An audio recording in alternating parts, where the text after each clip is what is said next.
Hi, Ronnie Figueroa here, and with hopefully a word that can help some people. I hope someday that the words that I say are going to be helpful for a lot of people, because I do feel that the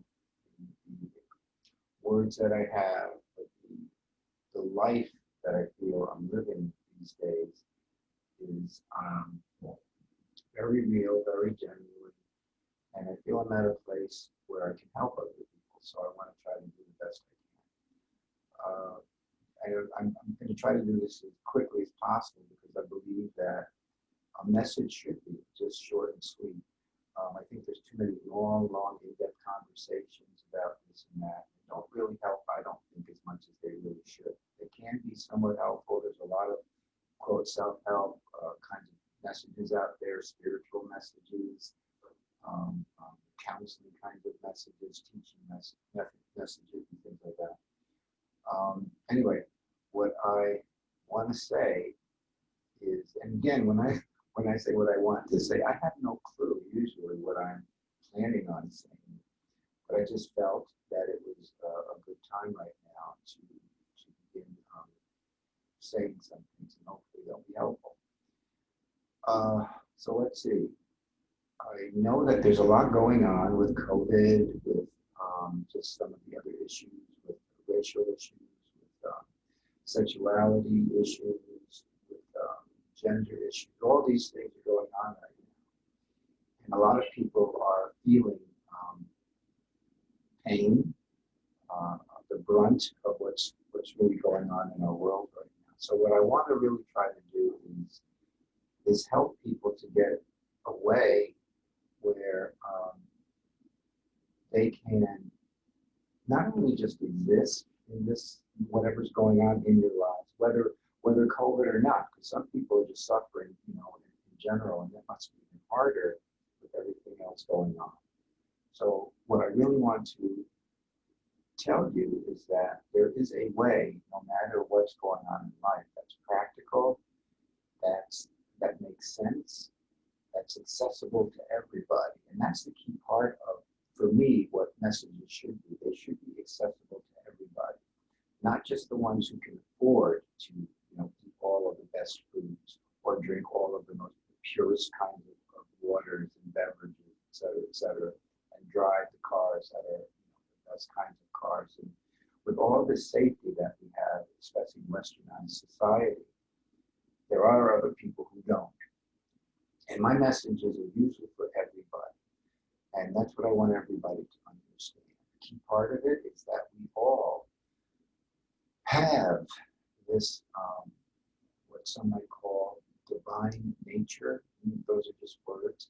Some call it your actualized self. Some call it being centered, your core, your spiritual being, your connection with God, your Godhead. All these different words are interesting, and people will live by different concepts when actually there's only one real thing, and that's that power, energy, universal connection, consciousness that's in all of us.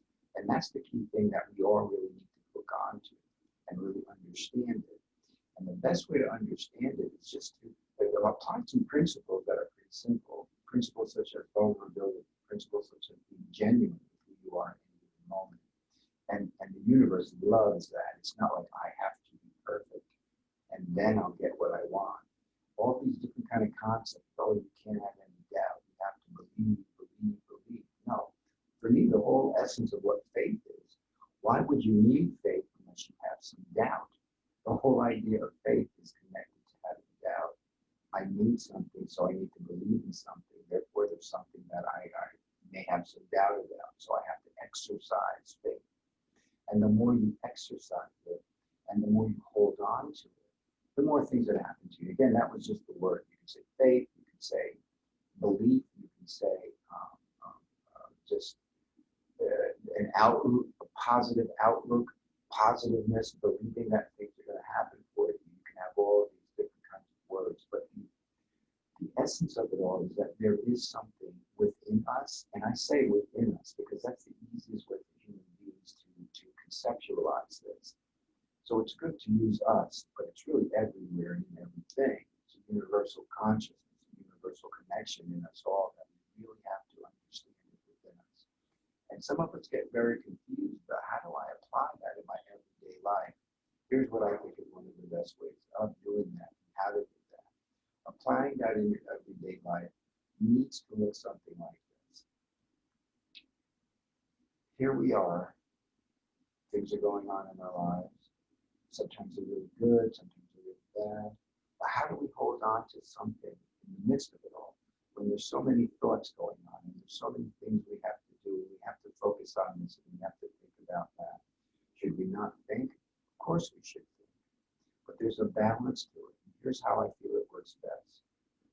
It's learning, and these are going to be words, but the concept is really the most important. It's learning to be aware of being in this place, being present in this place, being you in this place. And I'm saying in a place, but it's more like just being your best self or your better self as you perceive it. And as you perceive it right now, what's important. Not so much like, oh, it's got to be just right. It's not ever going to be just right. Why? Because we have faults, we have problems, we have distortions, we have different kinds of conditionings that really make this thing a little bit more difficult to perceive. And most of us are always going to have some kind of distortion in regard to reality. But I think that's the way it's supposed to be. And I also think it's important to be okay and even learn to thrive in the midst of all of your issues. And the way to do that is that you want to bring everything to this place. Again, I can't help but say place inside of you that you really are. And the more you do that, you can use words like, okay, I'm aware, I'm feeling this thing inside of me. I have a connection with who I truly believe I am, or even who you truly believe you might be. Hold on to that, because that's the thing that's the most important part. Because when you start getting confused, all those things that you've been conditioned by will continue to pull you back. And those are the things you have to work toward, stand with, and bringing yourself back to the spaciousness that is your reality. So these are just ways. Now, there's so many different kinds of conceptualization, so many different kinds of techniques, so many different kinds of ways that you're supposed to do this. To me, the simplest and the most effective and the best way is, again, bring everything, what I would consider, what I call your good, bad, your ugly, into one place. Here it is. Here I am. Here's what I am. Knowing that there's some good here, there's some bad here, and there's some ugly here in all of us.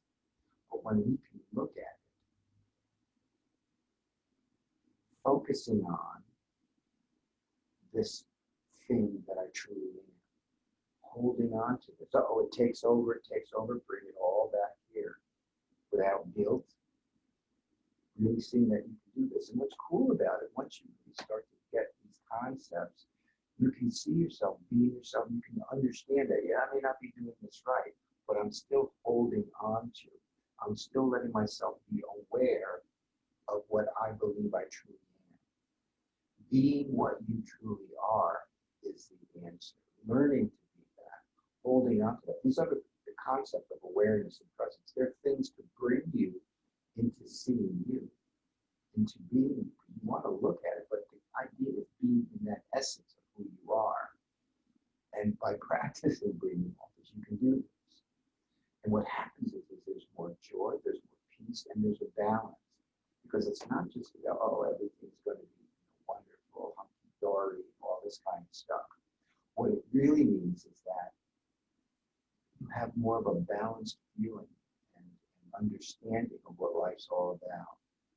You're not too extreme of, oh, everything's fine, and all the world is the way it is, and everything's wonderful, to, oh my God, everything's so bad. The balance is that you feel different things.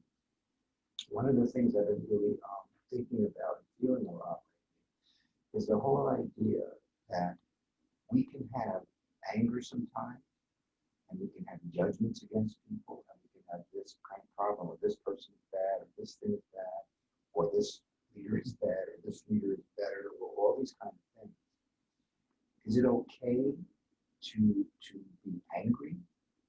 Is it okay to lash out? No. But what is okay is to make a stand. Now, and when I say anger, there is a good kind of anger, if you want to call it anger. I call it making a stand in what you truly believe, standing for what you truly believe. And when you're doing that, it may be more, and here's the synonymous word I guess to anger, would be you're going to be more demonstrative about what you believe, about what you want, about what you're going to stand for. I want you to fight for what you're going to stand for, and you're going to stand for that no matter what happens to you. And the more you live this life of seeing this without all the questioning or doubt, but with, let me say it differently, with the questioning and doubt, still holding on to this, and then responding with your genuineness, with vulnerability, not meaning cowering, meaning like, I'm not sure, but I'm going to take this, and this is the other word, risk, and letting out what is in you in this moment without even trying to figure it out so much. But then in that, the way that you truly grow, you're trusting this unknown. You're learning to trust this unknown. But the more you get used to being here with it, the more you feel whole, you feel more whole within yourself and who you are as a human being. And that's really what it is. That's what it is inside of us. You can get angry, but it's not like, oh, lashing out. That doesn't work. But you can be adamant, you can make mistakes. But if you focus on, okay, let me be here while I'm doing all these things the best I can. If I get carried away, let me still try to find it. At times you're going to be lost. We all are. We're not going to be sure what's going on. Those are the ups and downs in life. The more you bring yourself back here, the better. There's different tools, like you get different kinds of ways. Don't rely on the tools so much. The tools are secondary, and as I said before, even insignificant in comparison to the best tool you have, is your body. Using your body to bring these things inside. Using your mind, being perceptive, being awake. That's another cool concept that I've been getting into lately. Being relaxed is really important. So you have a body, but then how can I be relaxed? I have so many things to do. I have these two jobs. I have a job here. I have a job in California. I have a job here. I have there. Blah blah blah blah blah blah blah. I have this kind of thing going on. That kind of thing going on. And it ain't easy. It's going to make it a little bit harder, sure. But you can still thrive in the midst of no matter what you have. Whether you have 10 children or 10 jobs or whatever is going on in life, whether you're suffering from a very serious disease or emotional kinds of issues. You can still thrive in this place by bringing yourself back here over and over and over again.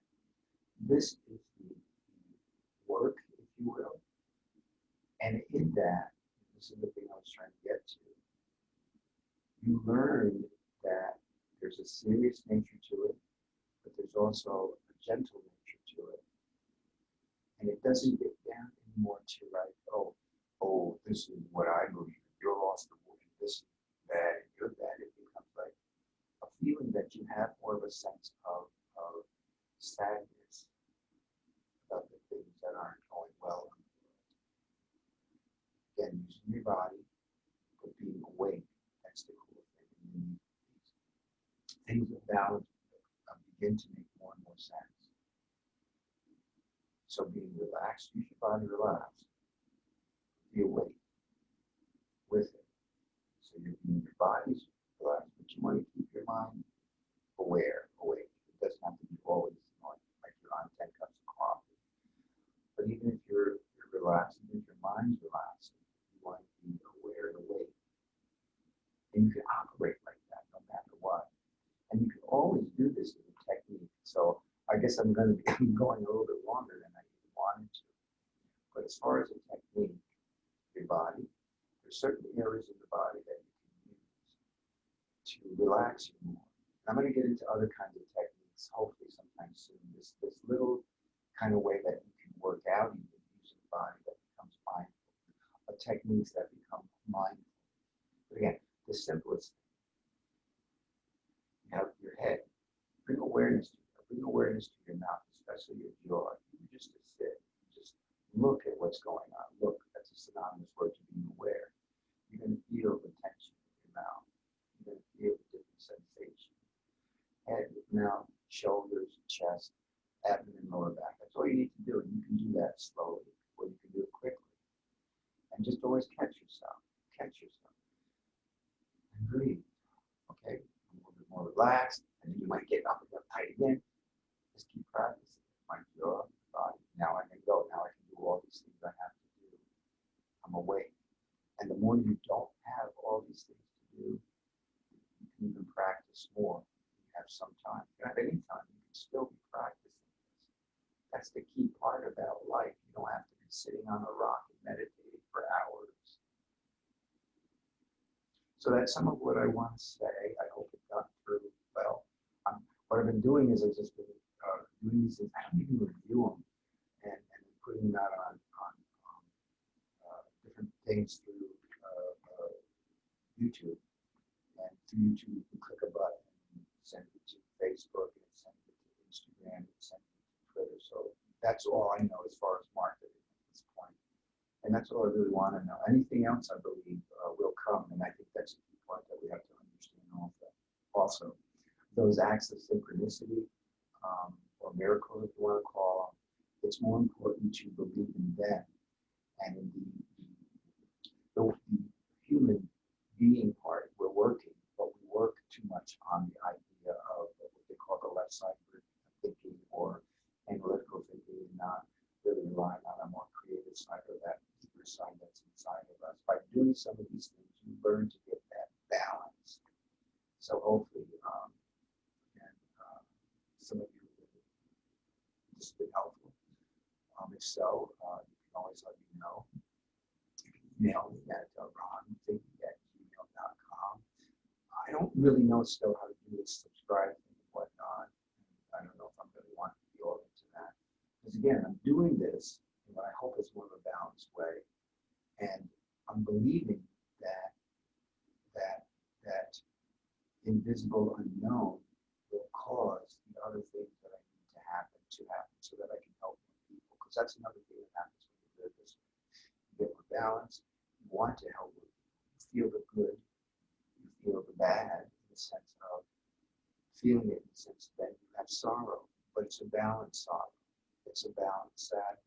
It's a balance because of all of that, wanting to do something and with a stand to make a change of some sort.